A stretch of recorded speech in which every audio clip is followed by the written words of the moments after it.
soldiers will raid. War. War never changes. This is what happened in the year 2077. Most great cities and their population met this overwhelming destructive force created by the world's nuclear arsenal. An event that we, humans, almost realized during the Cold War in our own reality. Fortunately for us, cooler heads prevailed that period. Fortunately for us, the opposite happened in the Fallout world and has brought us this incredible story. So what did exactly happen back then? How is it that the superpowers of the Fallout world decided that such drastic measures had to be taken? Measures that all parties probably knew would result in mad, mutual assured destruction. Later in this video I will explain why I think the superpowers use these terrible weapons. For now, let's start at the beginning.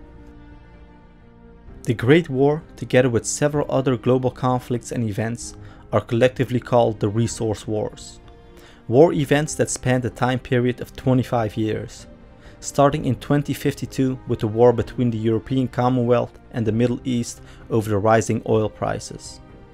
Europe felt cheated and reacted with military intervention in the Middle East, meaning they shot everyone who came between them and their oil to hell. At that time, many members left the United Nations, realizing diplomacy was a practice of the past and military action a thing of the present and the future. Soon after this, the UN was dissolved. Meanwhile, the European Middle Eastern War progressed and time passed by.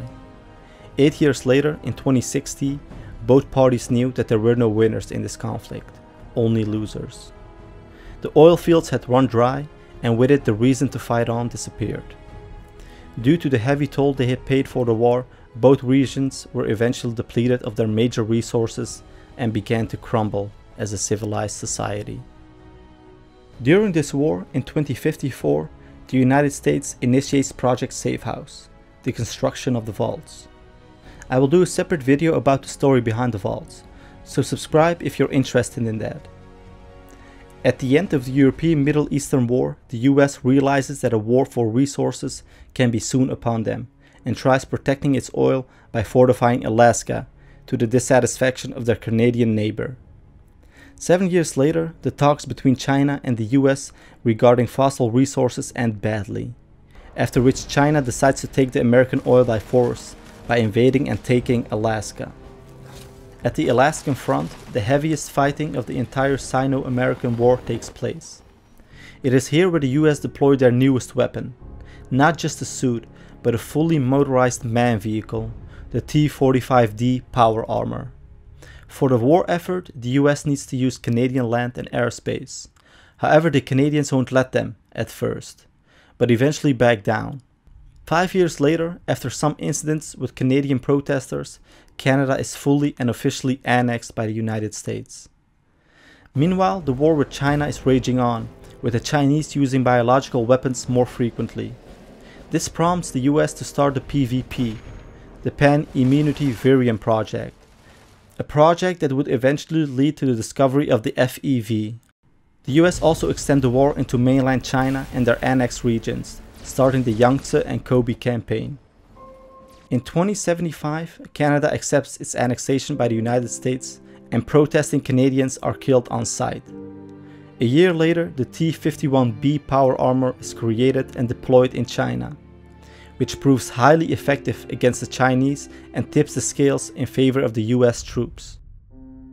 In the following year, 2077, the United States Armed Forces retake Alaska, but soon find they have a problem at home.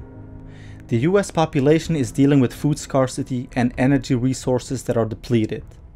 The people are rebelling against their own government. In the chaos that ensues, US-powered armor units are used against the US population. Due to this and the threat of nuclear warfare, the American president and a part of the US Armed Forces retreat to safe military installations. Their fear would soon be realized when later that year, on Saturday, October 23, 2077, a nuclear hell would break loose all over the world, when all nuclear-capable nations would fire their warheads. The Great War had begun. Who fired first is lost to the annals of history. President Richardson of the Enclave states that it was the Chinese, but that is an answer that one would expect from an American president. So this source is considered biased and therefore unreliable. However, we can speculate on another ground that China fired first. Think about it. The US has just deployed the T-51B power armor, a weapon that was decimating Chinese troops on a grand scale. It would only be a matter of time before the Chinese army would be crippled and unable to offer any resistance. In Sun Tzu's The Art of War, the general states that when you surround an army, leave an outlet free. Do not press a desperate foe too hard. What he means by this is that when you have your opponent cornered and he sees no way out, that opponent will fight to his last breath and he will use any means at his disposal to either escape or inflict as much damage as possible. That is what probably happened with the Chinese. They were pressed by the US power armor units and decided that if they could not win the war, nobody would, and thus launched their warheads to every superpower they considered non-allies. Among these are the United States for sure, but perhaps the Soviet Union and the European Commonwealth as well. A kamikaze response, which we have seen being used by the Japanese in a similar desperate situation during the Second World War. Nonetheless, this is all speculation, and we still do not know for sure what happened back then. What we do know is that the nuclear exchange lasted just 2 hours, give or take. Humanity needed just 2 hours to undo 10,000 years of progressing civilization and cause a mass extinction event, since a lot of the flora and fauna species probably will have died out, either directly or indirectly by the nuclear bombs. Thanks to the Fallout games, we know to a certain extent the role that the United States and China played in the Great War. However, the involvement of the Soviet Union remains a mystery. We do know that they maintained a relative friendly relationship with the United States and even had an embassy in Los Angeles. Whether they were at war, had a non-aggression pact, or a peaceful relationship with China is unknown to us.